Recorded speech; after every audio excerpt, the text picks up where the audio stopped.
But one thing I can say director గారు, మీరు నన్ను నిలబెట్టలేదు, నన్ను నా కుటుంబాన్ని నిలబెట్టారు సార్ మీరు. అది అంటే ఎప్పుడు నాకు తెలియని ఒక భయం ఉంది, ఇన్ని రోజులు ఎక్కడా చెప్పలేదు.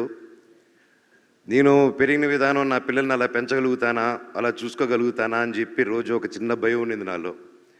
ఆ భయాన్ని చంపేశారు సార్ మీరు. Thank you so much. నిజంగా ఆయన పడ్డ కష్టం, ఆయన ఒక టెక్నీషియన్గా అండ్ మధ్యలో ఒక సినిమా చేయడం, దానికి రివ్యూస్ వేరేగా మిక్స్డ్ రివ్యూస్ రావడం, అది వచ్చాక కూడా ఆయన టీం మెంబర్స్ మీద కూడా కమెంట్ వస్తే అది కూడా లెక్క చేయకుండా వాళ్ళతో స్టిక్ ఆన్ అయ్యి అదే విశ్వాన్న ఆ విషయంలో అండి గ్రేట్. ఒక సినిమా వాళ్ళ సొంత ప్రొడక్షన్లు అలా అవుతూ మళ్ళీ ఆ సినిమా కంటే ఇంకా పెద్ద సినిమా చేస్తూ దానికి సపోర్ట్ చేశారంటే నిజంగా అది ఎంతో పెద్ద గుండెంటే తప్ప చేయరండి. అది నిజంగా హ్యాట్స్ ఆఫ్ విశ్వ గారు. నేను ఎప్పుడు చూడలేదండి ఎప్పుడు ఇలాంటి మనిషిని నేను. Your really awesome sir. అలాగే